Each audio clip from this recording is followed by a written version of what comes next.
मछीअ जे पेट मां माण्हू जिते जीअरो बची निकितो उते उन शहर में मोरड़ो रस्ते मथां मुओ आहे।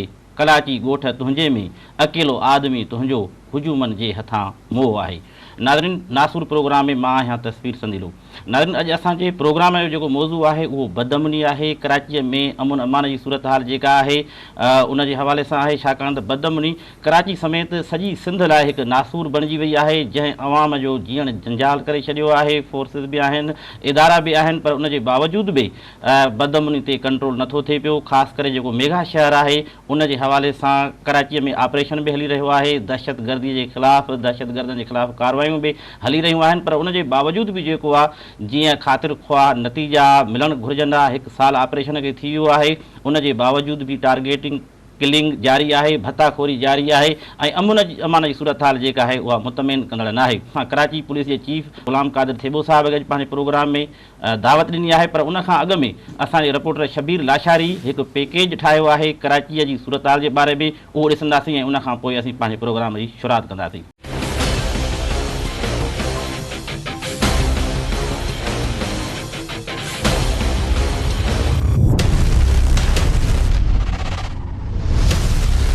गुज़िरियल केतिरनि ई सालनि खां सिंध जे गादी वारे शहर कराची मां अमुन जो पखी उॾरी वियो आहे। टारगेट किलिंग, बम धमाका, भुंगला अगवा, भत्तेखोरी ऐं मंशात फरोशी हिन शहर जो मुक़दर बणिजी विया आहिनि।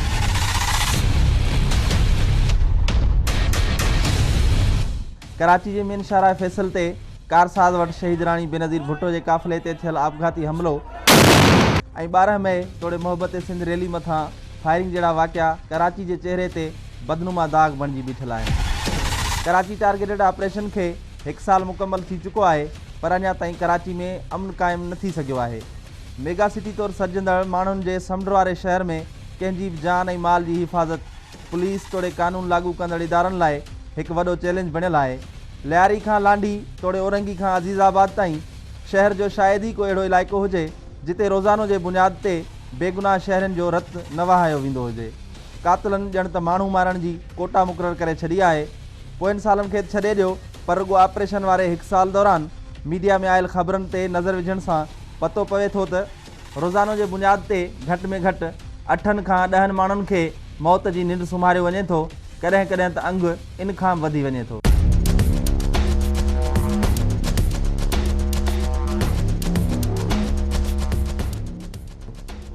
पुलिस जो चवणु आहे त कराची शहर में हलंदड़ मारामारी पोयां हुए केतिरा ई फैक्टर मौजूदु आहिनि, पर इहा बि हक़ीक़त आहे त हिते फ़िरके ऐं सियासी दुश्मनी जे बुनियाद ते हिक ॿिए जा कारकुन मारण सां गॾोगॾु पुरमज़ाहमत ऐं भतो न ॾियण तां पिणु आम शहरनि खे मौत जी निंड सुम्हारियो वञे थो। जॾहिं त पुलिस इहा पिणु दावा करे थी त कराची में किराए जा कातिल पिणु मौजूदु आहिनि, जिन 10 खां 15 हज़ारनि जी सोपारी ते माण्हू मारण वारो कुधो कमु शुरू करे छॾियो आहे, जिन मां पुलिस केतिरा ई खून कंदड़ किराए जा कातिल गिरफ़्तार पिणु कया आहिनि। जॾहिं त रेंजर्स ऐं पुलिस बार बार इहे दावूं पिणु कंदी रही आहे त कराची में मौजूदु सियासी ऐं मज़हबी पार्टियुनि जा हथियारबंद ग्रुप बि शहर जो अमन ख़राब करण में सिधी तोड़े अणसिधी रीत मुलवस आहिनि ऐं कानून जी रीत मौजूदु न हुअण करे पूरो शहर बारूद जे ढेर ते बीठल आहे।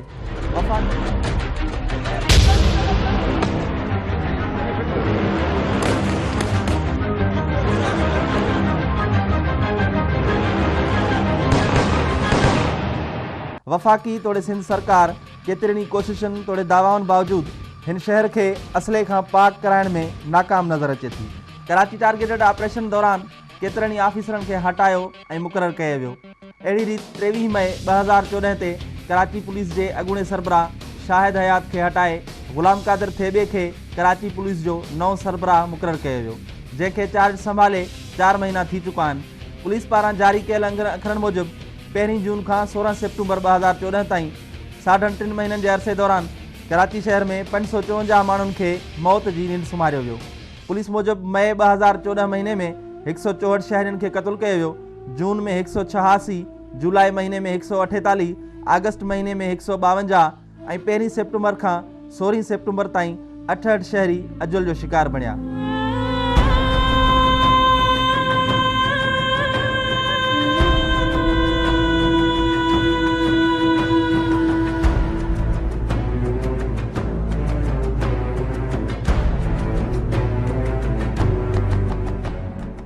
जॾहिं जॾहिं त उन विच में 1 ऐं 9 अगस्त अहिड़ा ॾींहं बि हुआ जिन में टारगेट किलिंग 0 हुई।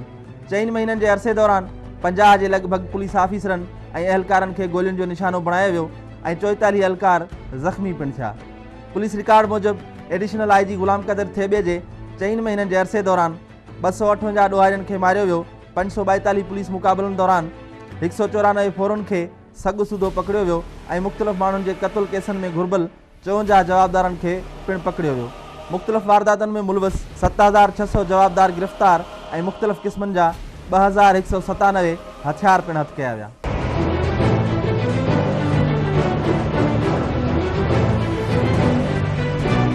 इन सिलसिले में पुलिस जो चवणु आहे त कराची टारगेटेड ऑपरेशन जा ख़ातिरी जोगा नतीजा न मिलण पोयां जिते ॿिया केतिरा ई सबब मौजूदु आहिनि उते वसीलनि तोड़े पुलिस नफ़री जी खोट खे पिणु नज़रअंदाज़ नथो करे सघिजे।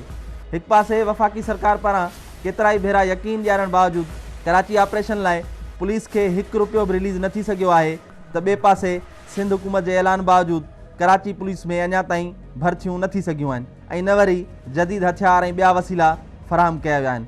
प्रोग्राम नासूर लाइ कैमरा टीम सां गॾु शब्बीर लाशारी, सिंध TV न्यूज़, कराची।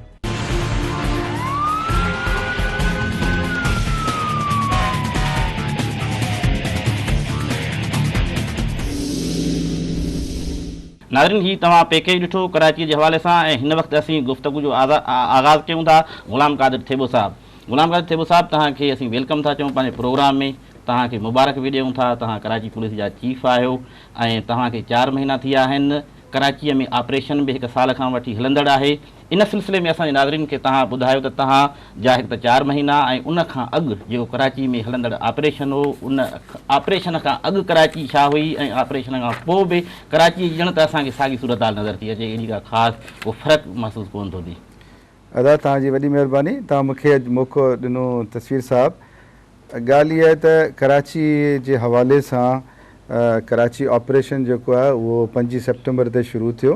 तॾहिं बि आउं चीफ ऑफ कराची हुयुसि। उनखां पोइ वरी विदिन 15-20 ॾींहंनि में मुंहिंजी बदिली थी वई। उनखां दुबारा वरी पोइ 4 महीननि खां यानी 23 मई खां वरी आउं कराची जो चीफ मुक़ररु थियुसि। ऐं हाणे जेसि ताईं आहे कराचीअ जे हवाले सां बदअमनी, त छा आहे त कराची पाकिस्तान जो वॾे में वॾो शहर आहे ऐं पार्टीशन खां पहिरीं नंढो ॻोठ हो। पोइ मुख़्तलिफ़ इलाइक़नि मां माण्हू न सिर्फ़ु पाकिस्तान पर भरपासो यानी ईरान, बर्मा, बांग्लादेश ऐं अफ़गानी सभु मिक्सचर मुख़्तलिफ़ क़ौमूं उहे ऐं माइग्रेशन करे इंडिया मां बि माण्हू आया ऐं मुख़्तलिफ़ माण्हू मुख़्तलिफ़ ज़ुबानूं ॻाल्हाईंदड़ मुख़्तलिफ़ सोशल कल्चर जा माण्हू उहे कराची में आया। त उहो जेको हिकिड़ो होमोजेनियस कल्चर कराची जो न रहियो, पर बहरहाल उहो आहिस्ते आहिस्ते वक़्त सां गॾोगॾु उते पहिरीं जेको ड्रग माफ़िया हुई, ज़मीनुनि जा मसइला हुआ, आहिस्ते आहिस्ते उन खां पोइ सियासत शुरू थी, ट्रांसपोर्ट जा मसइला, ऐं पोइ कराचीअ जो जेको अमन उहो जेको पहिरें जहिड़ो न रहियो ऐं उहो ख़राबु थींदो वियो। ख़राबु थींदे वियो ऐं उन में मुख़्तलिफ़ स्टेजिस ते ऑपरेशन बि थिया। अच्छा, अमुन ख़राबु थींदो वियो। धारी जेका तव्हां जेके ॿाहिरियां माण्हू था चओ, असीं उनखे धारी आबादकारी ऐं धारी लोध जेका आहे, जेका गैर क़ानूनी आहे, लखनि जी तादाद में रहे थी पई, त उन में सबब कहिड़ा आहिनि? क्राइम जेको हिन वक़्तु चोट चढ़ियो बीठो आहे कराची में, त उन क्राइम जा जेके आहिनि उहे क़िस्म कहिड़ा आहिनि? थोरो नाज़रीन असांखे ॿुधायो तव्हां त कहिड़े नमूने सां क्राइम थिए थो, कहिड़ो क्राइम थिए थो हिते? ॾिसो, कराची में हर क़िस्म जो क्राइम थिए थो, पर हाणे ख़ासि करे जीअं टेररिज़म, अगवा बराए तावान या भत्तो शुरू थी वियो, एक्सटॉर्शन जेके चवंदा आहिनि, उन खां पोइ स्ट्रीट क्राइम आहे या धाड़ो आहे, फुर आहे, इहे उन खां सवाइ किलिंग आहे। हिकिड़ी किलिंग जेका मर्डर जेके चऊं, वरी टारगेट करे ऐं कंहिं सियासी बुनियाद ते कंहिं मक़सद ख़ातिर उनखे टारगेट कयो वञे थो, त उन जे हवाले सां वरी टारगेट किलिंग जो बि हिकिड़ो नओं हवालो कराची में शुरू थियो। त जीअं मां तव्हांखे ॿुधाईंदो हलुसि त जॾहिं हालात ख़राबु थिया त उन खां पोइ गवर्नमेंट इहो पहिरीं बि ऑपरेशन थींदा रहिया, पर उहे वरी उन खां पोइ हालात ख़राबु थींदा रहिया।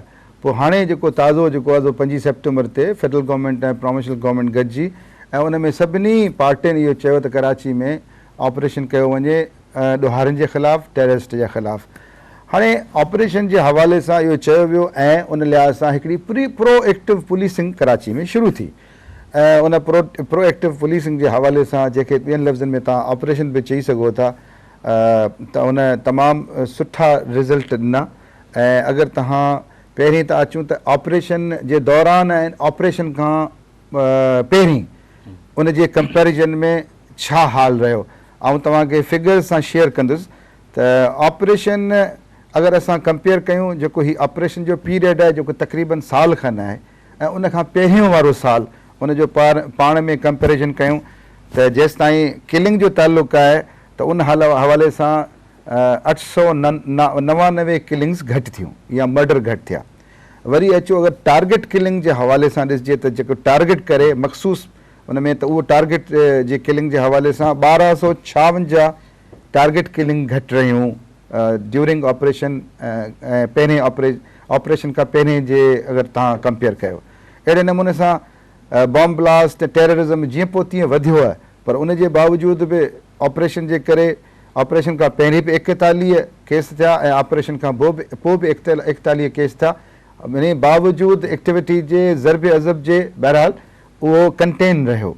उन खां पोइ अगवा जेको बराए तावान वारा केस हूंदा आहिनि या भुंग वारा केस, उन में बि जेको आहे सो हिकु केस घटि थियो, वधियो न। हालांकि तालिबान बि हाणे अगवा में शुरू थी विया।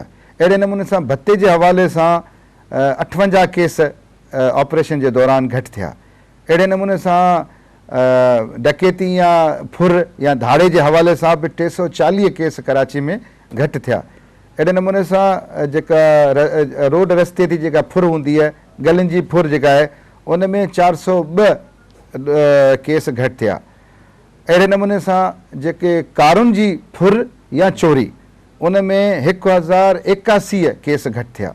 अहिड़े नमूने सां मोटरसाइकिल जी फुर या मोटरसाइकिल जी चोरी, उन में 660 केस घटि थिया।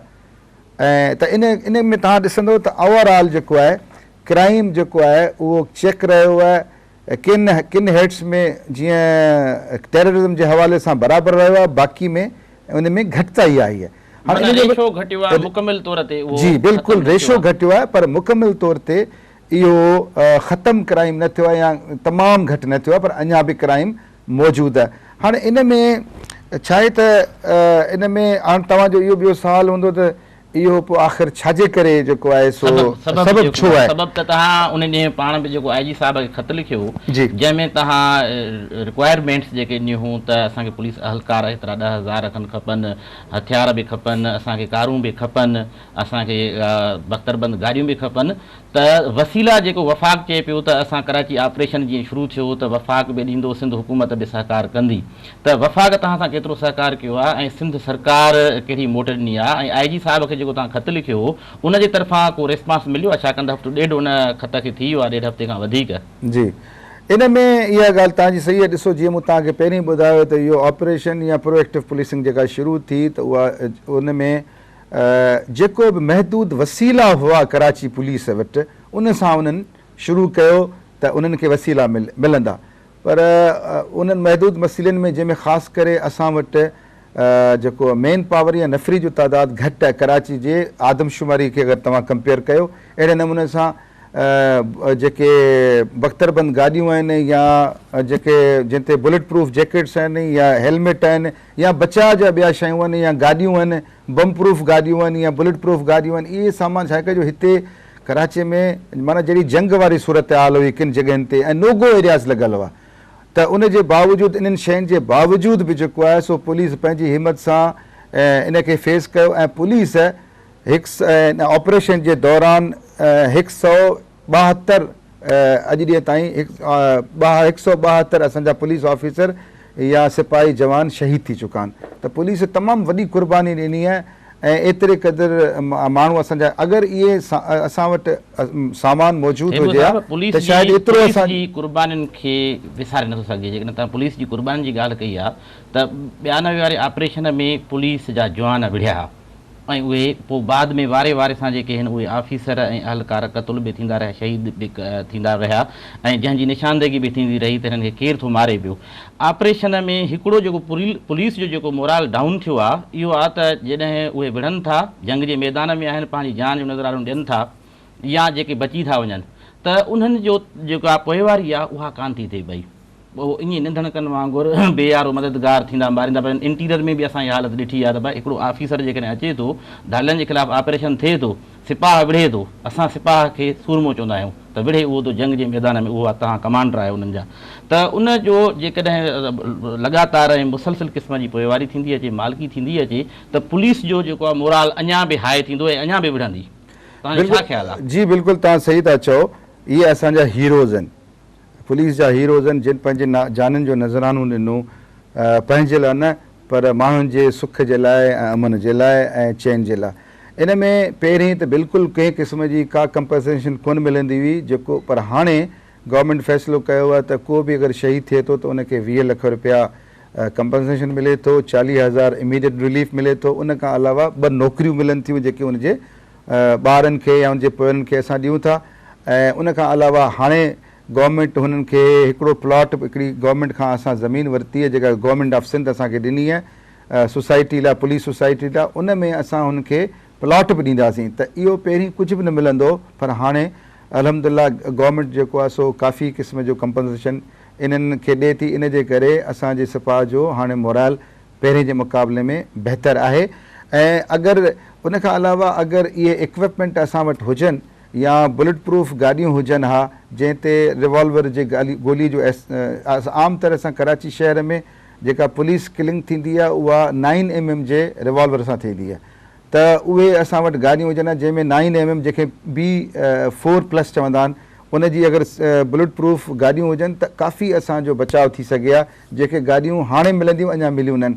अहिड़े नमूने सां अगरि असां वटि ॿाहिरियां स्कैनर हुजनि एंट्री एग्ज़िट पॉइंट ते, त जेको कराची में इलीगल असलो थो अचे उनखे बि असां चेक करे सघूं। हाणे अॼु बि असां क़िला सैफुल्ला खां हिकिड़ी गाॾी आहे जंहिंमें जदीद तरीन जो असलो ऐं चर्स 100 बोरा जेके चर्स जा, जेके 100 मण चर्स आहे, ऐं गॾोगॾु 4 क्लैशिनको, हिकिड़ी स्नाइपर राइफल, हिकिड़ो रॉकेट लॉन्चर, हुन जा 24 गोला, ऐं उन खां अलावा MP5 ऐं स्नैपर राइफल। इहा असां जदीद असलो जेको टेररिज़म में इस्तेमालु थींदो आहे उहो अॼु असां पंहिंजी इंफॉर्मेशन ते जेको आहे रिकवर कयो आहे। पर अगरि असां वटि इहे एंट्री एग्ज़िट पॉइंट ते जेके स्कैनर हुजनि या ॿियूं सहूलियतूं हुजनि त उनखे बहितर नमूने सां असां हिन ऑपरेशन खे हलाए सघूं ऐं करे सघूं। ऐं इन ते ॻाल्हायूं था, पर ब्रेक जो इशारो थियो आहे। नाज़रीन, पुलिस वटि मोराल बि आहे, जुरत बि आहे, बहादुरी बि आहे, पर वसीलनि जी खोट आहे। थिए साहिब जो चवणु आहे त उन्हनि खे जेके घुरिजूं आहिनि ऐं घुरिबल सामान जेको आहे उहो मुहैया करण जी ज़रूरत आहे। पर हिते वठूं था असां ब्रेक, असां सां गॾु रहिजो।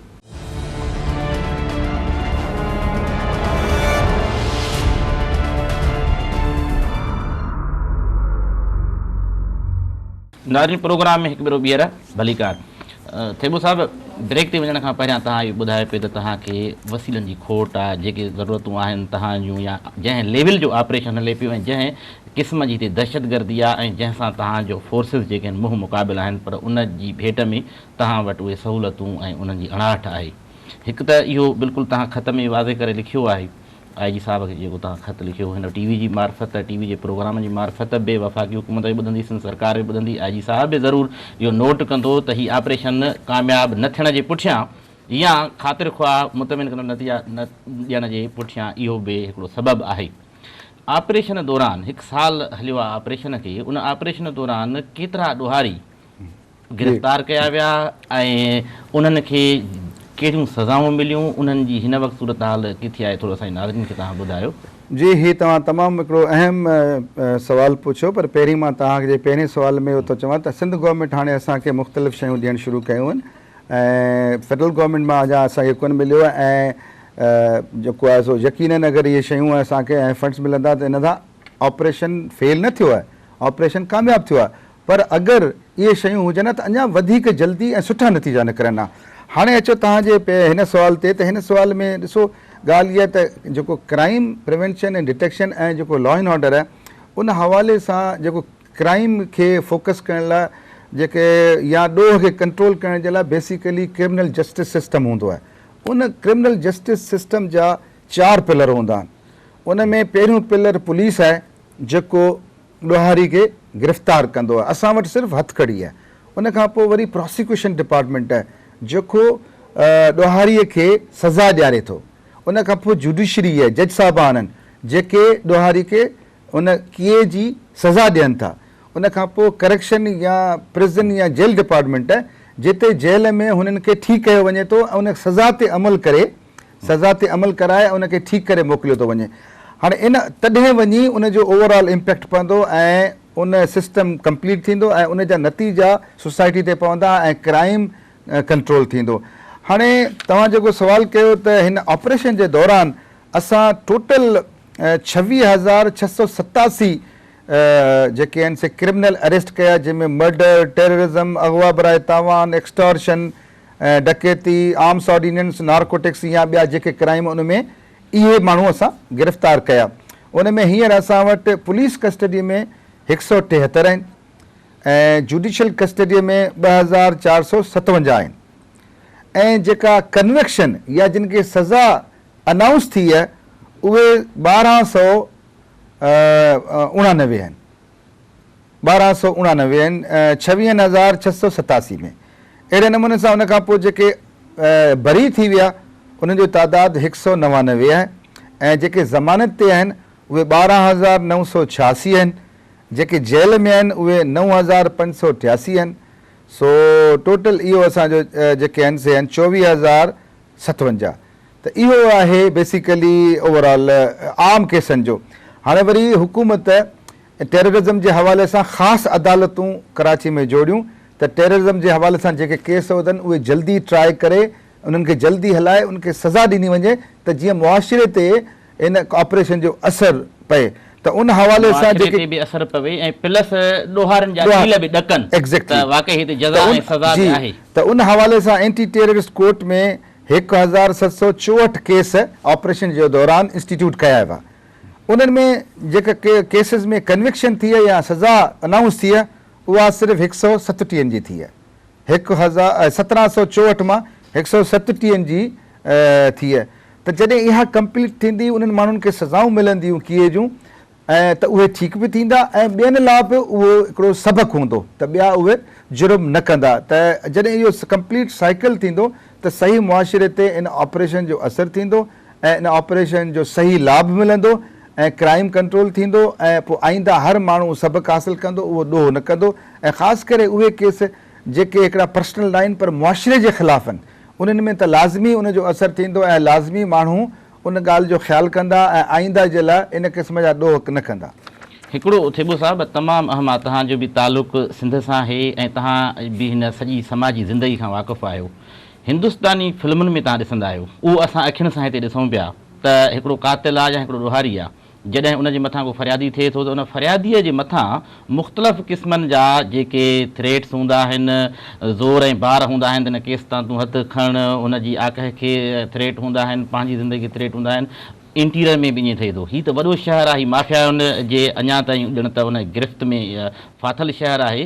त सज़ा न थियण ऐं सज़ा ताईं पहुचण वारे हिन अमल में कहिड़ियूं कहिड़ियूं ॾुखियाऊं तव्हांजी नज़र में आहिनि त उन फरियादी दुर खे या प्लस तव्हांजी पुलिस जॾहिं फरियादी थिए थी त उनखे बि कहिड़े अहिड़े क़िस्म जा थ्रेट्स इहे जेके दहशतगर्द आहिनि या इहे जेके माफ़ियाऊं आहिनि उन्हनि जी तरफ़ां ईंदा हूंदा? जी बिल्कुलु सही आहे। पहिरें असांखे जेको पुलिस जे लेवल ते बि काफ़ी मसइला थियनि था जो असांजो जेको सिस्टम क्रिमिनल जस्टिस सिस्टम आहे उन में हिकिड़ी डिले जेका थिए थी या देरि थिए थी या जेके अहिड़े क़िस्म जा प्रॉब्लम थियनि था, इन करे जेके फरियादी आहिनि उहे अॻिते नथा अचनि। उहे FIR करण लाइ बि तयारु न हूंदा आहिनि त उन्हनि खे थ्रेट बि हूंदो आहे ऐं पोइ अवॉइड कंदा आहिनि। वरी शाहिद असांखे इंडिपेंडेंट न मिलंदा आहिनि। कंहिं बि केस खे कन्विक्शन जे लाइ शाहिद इंडिपेंडेंट वधीक असरु कंदा आहिनि बजाए त पुलिस जा शाहिद हुजनि। पुलिस जे शाहिदनि खे कोर्ट पूरो जेको आहे उन ते ट्रस्ट न कंदी आहे। इन जे करे अगरि गैर जानबदार शाहिद मिलनि त उहो वधीक केस मज़बूत हूंदो आहे। पर आम माण्हू को बि माण्हू जेको आहे, जीअं त असां वटि केस तमामु घणी देरि ताईं हलंदा आहिनि, टाइम घणो लॻी वेंदो आहे, इन जे करे माण्हू हली हली परेशान थींदा आहिनि। इन करे उहे केस ऐं कोर्ट कचहरी खां पंहिंजे पाण खे परे रखंदा आहिनि ऐं अवॉइड कंदा आहिनि। इवन जेन्युइन केस आहिनि त उन्हनि में बि वेझो न ईंदा आहिनि। त इन हवाले सां इहे असांखे सही विटनेस नथा मिलनि ऐं माण्हू उन मामले में असां सां कोऑपरेशन घटि कनि था। उन खां पोइ अगरि सही माना में विटनेस मिलनि था त उन्हनि खे बि थ्रेट मिलनि था। प्लस उन्हनि जे लाइ हाणे असां विटनेस प्रोटेक्शन बिल बि मंज़ूरु करायो आहे जंहिंमें असां उनखे सिक्योरिटी बि ॾियूं था। प्लस गवर्नमेंट खे असां लिखियो त फेसलेस कोर्टूं बि कराची में हुअणु घुरिजनि। छा जेके जो हिते जहिड़े नमूने सां टेररिज़म जे हवाले सां या थ्रेट जे हवाले सां माण्हुनि खे मसइला आहिनि, त जीअं साउथ अमेरिका में इनखे हलायो वियो फेसलेस कोर्ट्स में, जंहिंमें इहा ख़बर न पवंदी त जज केरु आहे, प्रोसिक्यूटर केरु आहिनि, इन्वेस्टिगेशन केरु था कनि, ऐं उहे लिकियल नाला हूंदा, केस हलंदो ऐं उनखां बाद में उनखे सज़ाऊं ईंदियूं। त जहिड़े नमूने सां हिकिड़ा एक्स्ट्राऑर्डिनरी सिचुएशन असां वटि, त उन हवाले सां मक़सदु इहो आहे त जेको जुर्म करे उनखे समहाउ सज़ा मिले। ऐं ॿी ॻाल्हि त इन्वेस्टिगेशन जे हवाले सां बि जेके मराहत पुलिस खे हुअणु घुरिजनि। मिसाल जी ॻाल्हि, अगरि असांजे साम्हूं हिकिड़ो ॾोहारी मञे थो त मूं हीउ फलाणो फलाणो ॾोह कयो ऐं असां सम्झूं बि था, पर उहो कोर्ट वटि एडमिसिबल न आहे। कोर्ट वटि उहा एडमिसिबल शइ थींदी जॾहिं उहा ॻाल्हि हू मजिस्ट्रेट जे साम्हूं कंदो ऐं मजिस्ट्रेट हुनखे ॿुधाईंदो आहे त बाबा हीअ अगरि तूं पाण मञींदे त हीअ तोखे मौत जी सज़ा अची वेंदी, तूं उमिरि क़ैद थी वेंदे, तोसां हीउ तुंहिंजे ख़िलाफ़ु वेंदो, इन करे सोचे सम्झी ॿुधाए। त ज़ाहिर आहे इन सूरत में को बि पंहिंजे पाण खे वॉलंटरली कन्फेशन कोन थो करे ऐं उन हवाले सां जेको आहे उहे केस असांजा ख़राब था थियनि। उनखां अलावा देरि जे करे जेके शाहिद हूंदा आहिनि उहे बि कंप्रोमाइज़ कंदा आहिनि। विटनेस जेके आहिनि उहे चवंदा आहिनि भई एतिरो वक़्तु थी वियो आहे, वरी उनखे पैसो ॾेई या प्रेशर में या कहिड़े नमूने सां बि डिले बि थींदी आहे, पोइ उहे इवन फरियादी बि जेको आहे सो पोइ इंट्रस्ट विञाए वठंदा आहिनि त केस 4 साल केरु हलाए, इन जे करे पोइ उहो केस कन्विक्शन कोन थींदो आहे, पाण में उनजो ठाह थी वेंदो आहे, पोइ वरी उन्हनि खे सज़ा न मिलंदी आहे। त इहे मुख़्तलिफ़ मसइला आहिनि जेके पुलिस बि फेस करे थी, प्रोसिक्यूशन बि फेस करे थो, त जजिस बि फेस करनि था, जंहिंजे करे कन्विक्शन असांजी में थोरी रुकावटूं बि हूंदियूं आहिनि ऐं प्लस जेको आहे सो इहे मुश्किलातूं बि आहिनि। ही भला ॾिसो न त हिते समूरो सिस्टम जेको आहे, हिकिड़ो तव्हां जंग जे मैदान में आहियो, तव्हांजी पुलिस, ॿिया फोर्सिस, रेंजर्स वग़ैरह ऑपरेशन में जेके बि फोर्सिस हिसो वठनि था उहे रिस्क खणी ऑपरेशन कनि था, मुक़ाबला बि थियनि था, शहादतूं बि थियनि थियूं, होॾो क़ातिल बि मारिजनि था, दहशतगर्द। पर जेसि ताईं सॼो सिस्टम तव्हां माण्हू गिरफ़्तार करे ऐं तव्हां जॾहिं उन में प्रोसिक्यूशन लाइ मोकिलियो था, उन्हनि खे सज़ा जेकॾहिं नथी मिले पई त उन मां हड़ हासिल त कोन थींदी। जीअं तव्हां चयो त जेसि ताईं सॼो सिस्टम ठीकु न थींदो, उन सिस्टम खे ठीकु न थियण जे करे ई असांजी सिंध जो अमन अमान जेको आहे उहो ख़राबु आहे। अरबा वारी राति ते ही जेको वाक़ियो थियो आहे, पंहिंजो वाक़ियो जंहिंखे हो MQM चवे थी त हीअ असांजे ख़िलाफ़ु ऑपरेशन थियो आहे गुलशन मेमार वारो, रेंजर्स जे असांजे मथां फायरिंग थी आहे, उनखां पोइ जेको आहे सो कराची जो शहर तव्हां ॾिठो आहे सॼो मफ़लूज लॻो पियो आहे, जिथे किथे धरणा लॻा पिया आहिनि, आम माण्हू पब्लिक जेका आहे उहा ॾाढी परेशान लॻी पई आहे। त हिकिड़ो एहतजाज जेको आहे उहो अवाम आज़ार हुजे ऐं तव्हां डिमांड्स जे कयो था उहे पब्लिक खे परेशान थियूं कनि पियूं। 9 जायुनि ते जो कराचीअ में धरणो लॻल आहे, उन धरणे जे करे जेका पब्लिक परेशान आहे, त उन में तव्हां being chief police chief Karachi जा तव्हां चीफ आहियो, त तव्हां कीअं था महसूसु कयो त ऐं हुननि खे हुकूमत खे छा करणु खपे जंहिंसां रस्ता खुलणु खपनि। मेन शाहराह आहे, शहरगाह कराचीअ जी जेका शाहराह फैसल उहा बंदि लॻी पई आहे। जी इहो आऊं तव्हां सां सहमत आहियां, इहा तव्हांजी ॻाल्हि सही आहे त जमहूरियत आहे, कोर्टूं आज़ादु आहिनि ऐं अगरि कंहिंखे बि का शिकायत आहे त उहे कोर्टनि में बि वञी सघनि था। अगरि कंहिंजे बि अमल सां कंहिंखे का शिकायत थिए थी, उनखां अलावा प्रेस आहे, मीडिया बि आज़ादु आहे, मीडिया में बि वञी सघनि था। उनखां अलावा अगरि वधीक धरनो या प्रोटेस्ट या रैलीज़ आहिनि त उन में जेके कराचीअ में जेके कहिड़ियूं रैलीज़ बि थियनि थियूं या उनखां अलावा जेको आहे धरना थियनि था, त उन सां आम पब्लिक खे तमामु घणी तकलीफ़ थिए थी। रोड जैम था थिए, ट्रैफिक जैम थी थिए, उन में ॾोह बि वधनि था, माण्हुनि खे तकलीफ़ थी थिए, मुल्क जो नुक़सानु थो थिए। त इन हवाले सां इन जो हल इहो आहे त असल में कि गवर्नमेंट खे को हाइड पार्क वांगुरु 5-6 जॻहियूं मुख़्तलिफ़ हर ज़िले जे हर जॻह ते का न का अहिड़ी जॻह मुख़्तस करणु घुरिजे जिते जंहिंखे बि का, जीअं लंडन में आहे, जंहिंखे बि का शिकायत आहे, का रैली कढणी आहे, को प्रोटेस्ट करिणो आहे त उहो उते कनि, बजाए ईअं न त ख़ासि करे शहर जा रोड ब्लॉक थियनि। रोड त कंहिं सूरत में ब्लॉक न थियणु घुरिजे। अगरि उनखे धरनो बि लॻाइणो आहे त साइड ते जीअं निमाश चौरंगी आहे उते वञी विहनि, या ॿिए कंहिं सी व्यू ते समुंड ते विहनि, या प्रेस क्लब जे साम्हूं उते वेही सघनि था। पर इहो अमल जेको आहे सो आम पब्लिक लाइ तमामु ख़राबु आहे, एडमिनिस्ट्रेशन जे लाइ बि तकलीफ़ थिए थी, ट्रैफिक लाइ बि प्रॉब्लम थिए थो, माण्हुनि जे लाइ बि अज़ाब आहे। त आउं सम्झां थो इन जो असांजो जेको मुआशिरो आहे, सिविल सोसाइटी, इन में कोशिशि करे पाण गॾिजी करे ऐं इनखे ख़ुदि ख़्यालु करणु घुरिजे। अगरि कंहिंखे बि का तकलीफ़ आहे त उहो अहिड़ी जॻह ते बेशक हूअं त हुकूमत ॿुधे थी, कोर्टूं बि आज़ादु आहिनि, पर उनजे बावजूद बि अगरि कंहिंखे तकलीफ़ आहे त त उहो जेको आहे अहिड़ी जॻह ते पंहिंजो प्रोटेस्ट करे जो कम अज़ कम या रैलियूं कढे जो कम अज़ कम आम पब्लिक खे या ॿियनि माण्हुनि खे तकलीफ़ न थिए। ब्रेक वठूं थेबो साहब, इशारो थियो आहे। नाज़रीन, ग़ुलाम क़ादिर थेबो साहब सां ॻाल्हि ॿोल जारी आहे। असां हिते ब्रेक वठंदासीं ऐं ब्रेक खां पोइ जेको आहे ज़ोहरा शाहिद जा क़ातिल गिरफ़्तार थिया आहिनि, उन में अॻभराई थी आहे, उन ते बि असीं थेबो साहब खां पुछंदासीं। असां सां गॾु रहिजो।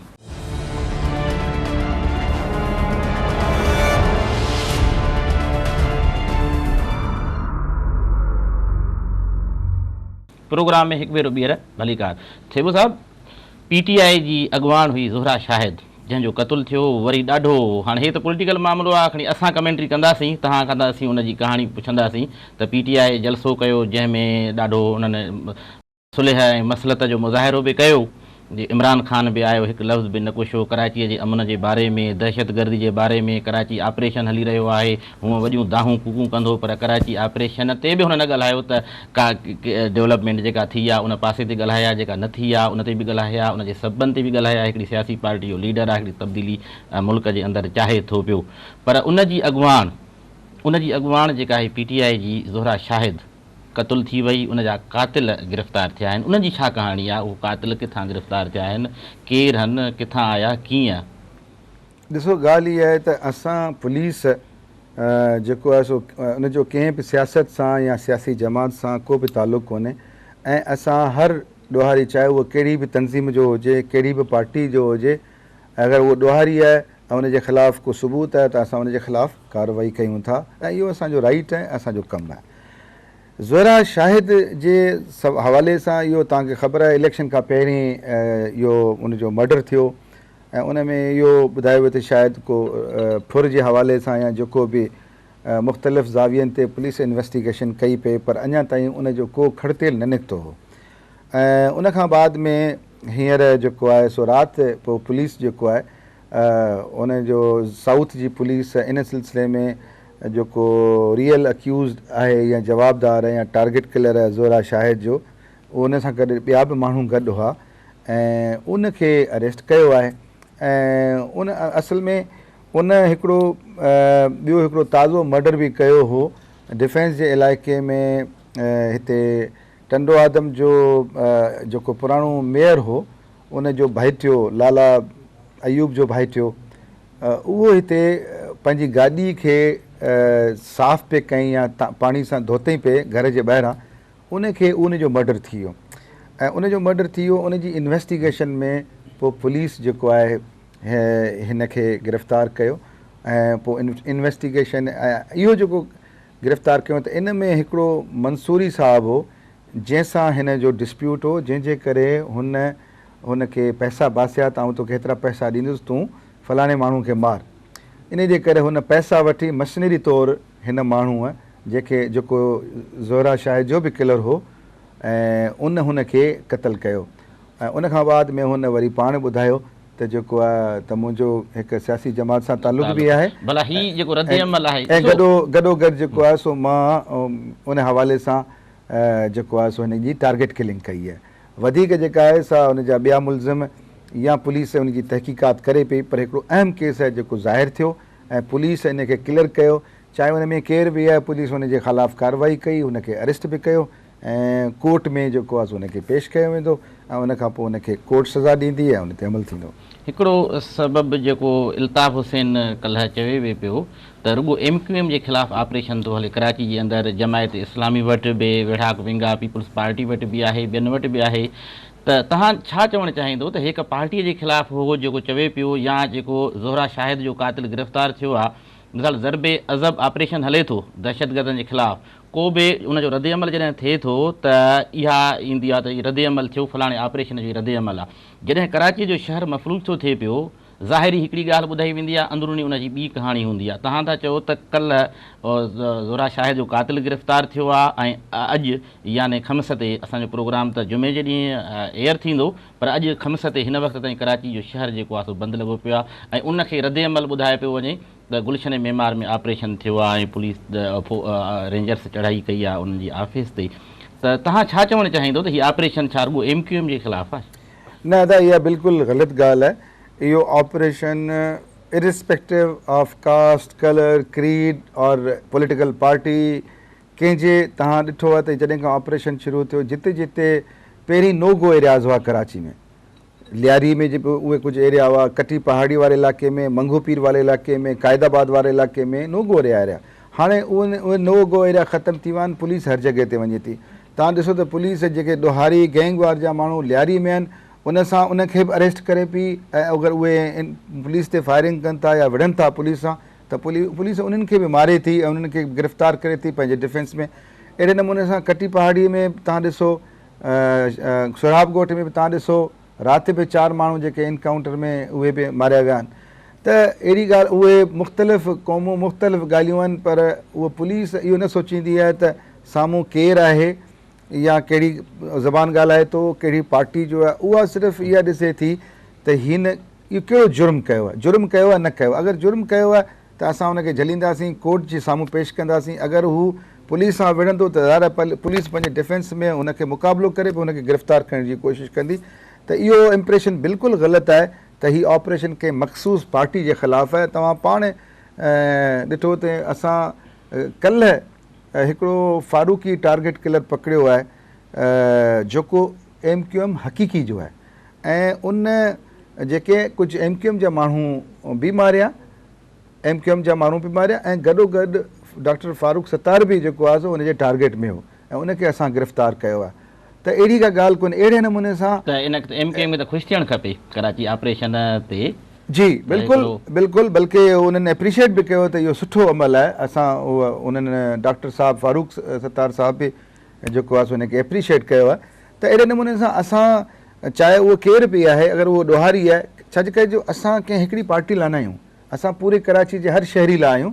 ऐं इन करे असांजी कोशिशि इहा ई आहे त असां बग़ैर कंहिं डिस्क्रिमिनेशन जे ऐं क्राइम जे ख़िलाफ़ु कार्रवाई कयूं, क्रिमिनल जे ख़िलाफ़ु कार्रवाई कयूं, चाहे उहो केरु बि हुजे। ऐं तव्हांजे साम्हूं इहे ॻाल्हियूं आहिनि, जेतिरो त असां हर जॻह ते ऑपरेशन कयूं पिया, माण्हुनि खे गिरफ़्तार कयूं पिया, ऐं मुख़्तलिफ़ टारगेट किलर पकड़ियूं पिया, उहे चाहे उहे कंहिंखे बि मारीनि पिया, उन्हनि खे असां गिरफ़्तार कयूं पिया। त इहो इम्प्रेशन बिल्कुलु ग़लति आहे त को असांखे मख़सूस कंहिं पुलिस खे मख़सूस जेको आहे पार्टी जे ख़िलाफ़ु आहे या मख़सूस माण्हुनि जे ख़िलाफ़ु आहे। पुलिस हर क्रिमिनल जे ख़िलाफ़ु आहे, चाहे उहो कहिड़ी ज़बान ॻाल्हाए थो, चाहे उहो कहिड़ी पार्टी में आहे। ऐं इहो इम्प्रेशन मुंहिंजे ख़्याल में न हुअणु घुरिजे। हीअ ख़ुशकिस्मती सां हीअ जॾहिं ऑपरेशन शुरू थियो तॾहिं सभई पार्टियूं मिली करे उन्हनि इहो चयो त असां चाहियूं था त इन जी क्लिनज़िंग थिए क्रिमिनल जे ख़िलाफ़ु। बाक़ी रही ॻाल्हि त क्रिमिनल जेके हूंदा आहिनि उहे हर पार्टीअ में हूंदा थी सघनि था। इहो ज़रूरी न आहे कंहिंमें वधीक आहिनि, कंहिंमें घटि आहिनि। ऐं ज़ाहिर पार्टियूं, वॾियूं पार्टियूं हूंदियूं, उन्हनि खे एतिरी उहो सियासी हवाले सां उहो क्रिमिनल कंहिं न कंहिं सां लाॻापियलु बि रहे थो, वोट बि ॾिए थो, ऐं को एक्टिव हूंदो आहे, को एक्टिव कोन हूंदो आहे। त उन हवाले सां ज़ाहिर आहे सभु माण्हू कंहिं न कंहिं पार्टी सां जुड़ियल हूंदा आहिनि। त इहो चवणु त को पॉलिटिकल पार्टी सां हुनजो तालुक़ु आहे, असां सिर्फ़ु ॾिसंदा आहियूं त उहो क्रिमिनल आहे। ऐं उन हवाले सां चाहे उहो पीपल्स पार्टी सां हुनजो तालुक़ु हुजे, चाहे MQM सां तालुक़ु हुजे, चाहे ANP सां हुजे, चाहे TTP सां हुजे। असां TTP जे माण्हुनि जे ख़िलाफ़ बि कार्रवाई कई आहे, असां पीपल्स पार्टी जे माण्हुनि जे ख़िलाफ़ बि कार्रवाई कई आहे। असां जेको आहे MQM जो जेके माण्हू आहिनि जेके क्राइम में इन्वॉल्व आहिनि, लश्कर जंगी वारा या कलदम जमातूं जेके आहिनि उन में जेके क्राइम में इन्वॉल्व आहिनि, चाहे उहे शिया बि असां गिरफ़्तार कया आहिनि, सुन्नी बि गिरफ़्तार कया आहिनि। हिकिड़ो अहले तशीअ जा हिकिड़े 39 अहले तशी जा जेके आहिनि से टारगेट किलिंग कई, असां नौमी हुनजो नालो उनखे बि असां गिरफ़्तार कयो। वरी सुन्नी जेके हुआ बनोरी टाउन वारा ऐं ॿिया जेके तालिब इल्म हुआ उनजा जेके जवाबदार हुआ उनखे बि असां उहे अहले तशी सां तालुक़ु रखनि था, असां उनखे बि गिरफ़्तार कयो। त असांजे लाइ इहो को फ़र्क़ु कोन थो पए त केरु छा आहे कीअं आहे। असां सिर्फ़ु इहो ॾिसूं था त उहो अगरि क्रिमिनल आहे या क्राइम में इन्वॉल्व त उनजे ख़िलाफ़ु असां ऐं कराची जी पुलिस एक्शन खणी थी। कराची बदमनी केस में जेके नेटो जा कंटेनर हथियारनि सां भरियल जेके कंटेनर हुया उहे गुम थियल हुया, उन्हनि जो बि ज़िक्र थियो। कराचीअ खे हथियारनि खां पाक करण जी बि ॻाल्हि थी त कराची खे हथियारनि सां जेसि ताईं हथियार हूंदो त ज़ाहिर ॻाल्हि आहे उहो हथियार जेको आहे कराचीअ जे अमुन ऐं सुकून जे ख़िलाफ़ु इस्तेमालु थींदो। उन सिलसिले में का अॻु भराइप का फोर्सिस कई आहे त उहे नेटो जा कंटेनर काॾे विया, ऐं इहो बि चयो वञे त इहो ई हथियार कराची शहर जे ख़िलाफ़ु इस्तेमालु पिया थियनि। ॾिसो उहो इहा बदअमनी जे हवाले सां इहा ॻाल्हि हली, उन ते काफ़ी इन्वेस्टिगेशन ऐं इंक्वायरियूं बि थियूं आहिनि। हर क़िस्म जो असलो कराची में अचे थो, चाहे इवन पर ज़्यादा जो असलो अचे थो उहो मुल्क जे नॉर्थ जे इलाइक़े मां, यानी कोयटा मां या पेशावर मां, इन साइड तां हितां वधीक अचे थो। ऐं असलो ऐं ख़ासि करे वरी ॿियो जेको आहे मंशियात। ॻाल्हि इहा त कराची जे बदअमनी केस में ॿ ॻाल्हियूं अहम हुयूं त हिते मंशियात जो पैसो अचे थो ऐं उन ते क्राइम थिए थो, प्लस ऐं मुख़्तलिफ़ माण्हू मंशियात में इन्वॉल्व थियनि था, ऐं उन खां अलावा गैर क़ानूनी असलो अचे थो, कानूनी पर गैर क़ानूनी असलो, ऐं उनजे करे कराची में किलिंग बि जाम थिए थी ऐं अवेलेबिलिटी बि असले जी वधीक। अॼु उन ते असां फोकस कयो ऐं अॼु असां हिकिड़ी ट्रक पकड़ी आहे जेका क़िला सैफुल्ला खां कराची आई। कराची में लियारी जे खां भरिसां असां उनखे इंफॉर्मेशन ते, जेका हिकिड़ी वफ़ाक़ी हिसासिदार जी इंफॉर्मेशन ते असां उन ट्रक किते छापो हुयो, जंहिंमें असां 100 मण खां वधीक चर्स, जेको गुर्दा चर्स आहे, उहो हथु कयो आहे। उन खां अलावा 2 माण्हू जवाबदार उहे गिरफ़्तार कया आहिनि। जेको उनजो मालिक आहे रकीबुल्ला, उहो बलूचिस्तान में आहे, क़िला सैफुल्ला में, उनजो बि असां नॉमिनेट कयो आहे। इहो तव्हां सवेर बि इहो ज़िक्र कयो शुरू में इन जो, त हाणे इन्हनि जा रूट्स जेके आहिनि, रस्ता जेके आहिनि, जिथां जिथां इहे अचनि था हेॾे कराचीअ जे अंदरि, इहे हथियार ऐं मंशियात जेका आहे, उन्हनि खे कीअं बंदि करे सघिजे थो? जेसिताईं उहे बंदि न थींदा, उहा सप्लाई जेका आहे जेसिताईं बंदि न थींदी, तेसीं ताईं त हिते इहो प्रॉब्लम त रहंदो। जी बिल्कुलु, इन लाइ इहो ज़रूरी आहे त ॾिसो, ह्यूमनली इहो पॉसिबल कोन्हे त हर ट्रक खे, हर गाॾी खे चेक कयो वञे, त इन लाइ दुनिया में स्कैनर लॻल हूंदा आहिनि, जेके उहो असलो जितां बि ट्रक वारो, असले वारी ट्रक जीअं आम तरह सां असलो कंसील करे आंदो वेंदो आहे, त उन जीअं ट्रक उतां क्रॉस स्कैनर्स मां कंदी त फ़ौरन जेको आहे सो ऑटोमेटिक ख़बर पइजी वेंदी हिन गाॾी में का शइ, त असां उहा ई गाॾी चेक कयूं, बजाए हर माण्हू खे चेक कंदासीं त ज़ाहिर लाइनूं लॻी वेंदियूं, माण्हुनि खे तकलीफ़ थींदी। त उन्हनि स्कैनर जे हवाले सां फेडरल गवर्नमेंट खे असां लिखियो ऐं फेडरल गवर्नमेंट वाइदो कयो त असां ॾींदासीं, पर हाणे प्रोविंशियल गवर्नमेंट बि चयो आहे त असां जेके एंट्री ऐं एग्ज़िट पॉइंट आहिनि कराची जा, उते असां स्कैनर ॾींदासीं त जीअं गैर क़ानूनी असलो या ड्रग्स वग़ैरह उन ते चेक थी सघे। उन खां अलावा जेके गैर क़ानूनी अचनि था, जेको तव्हां पहिरीं ज़िक्र कयो त कराची में जीअं एयरपोर्ट ते जेको अटैक थियो, उन में बि 10 जा 10 माण्हू ॿाहिरियां हुआ। अहिड़े नमूने सां सखर में जेको अटैक थियो हिसास इदारे ते जे दफ़्तर ते, उन में बि सभई माण्हू पाकिस्तानी कोन हुआ। त ज़ाहिर आहे जेके ॿाहिरियां माण्हू अचनि था, इलीगल इमिग्रेंट्स आहिनि या इलीगली अचनि था, उहे हिन में क्राइम खे वधाइनि था, उन में इन्वॉल्व थियनि था। त इन्हनि खे बि चेक कयो वञे ऐं गॾोगॾु जेका डीवेपनाइज़ेशन थिए कराची में, असलो जेको जो घणो आहे उनखे घटि कयो वञे। छा कयो, हिते अंधी गोलियुनि में बि काफ़ी माण्हू ज़ख़्मी थियनि था। तव्हां हवाई फायर कयो थो, उहा गोली थधी थी कंहिं न कंहिंखे लॻे थी ऐं उहो ज़ख़्मी बि थिए थो। त इन हवाले सां वधीक चेक जी ज़रूरत आहे, पोइ लॉ एनफोर्समेंट एजेंसीज़ खे आसानी बि थींदी कंट्रोल करण जी, ऐं कम अज़ कम माण्हुनि वटि बि हिकिड़ो माहौल बहितरु थींदो। वॾी महिरबानी थिए साहिबु, तव्हां असांजे प्रोग्राम में आयो, प्रोग्राम जो वक़्तु पुॼाणी ते पहुतो आहे। नाज़रीन, तव्हां कराची पुलिस जे चीफ ग़ुलाम क़ादिर थेबो साहिब जूं ॻाल्हियूं ॿुधियूं त कराचीअ में जेको बदअमनी पंहिंजो कराचीअ में जेको दहशतगर्दनि जे ख़िलाफ़ु ऑपरेशन हली रहियो आहे, उन में ॾोहनि जो रेशो त घटियो आहे, पर मुकमिल तौर ते उन्हनि ते ज़ाब्तो न आयो आहे, जंहिंजो सबबु जेको आहे कराची ऐं पुलिस खे जदीद हथियारनि जी ऐं जदीद औज़ारनि जी ऐं सामान जी ज़रूरत आहे। जेके घुरिजूं आहिनि उहे उन्हनि जूं पूरियूं थियणु घुरिजनि, ऐं जेके वफ़ाक़ी हुकूमत ॾांहुं जेके रूट जेके अचनि था, जिन रूटनि ऐं रस्तनि सां हथियार अचनि था ऐं मंशियात अचे थी, उन्हनि ते कंट्रोल करण लाइ वफ़ाक़ी हुकूमत खे स्कैनर जेके आहिनि जदीद उहे फ़राहम करण जी ज़रूरत आहे, त जीअं कराचीअ में दहशतगर्दी जे ख़िलाफ़ु हलंदड़ जेको ऑपरेशन आहे उहो कामयाबु थी सघे ऐं कराचीअ में अमुन ऐं सुकून वारो माहौल जेको आहे हिकु भेरो ॿीहर मोटी सघे। असांजो प्रोग्राम पुॼाणी ते पहुतो, ॾींदा इजाज़त, अल्लाह भाई।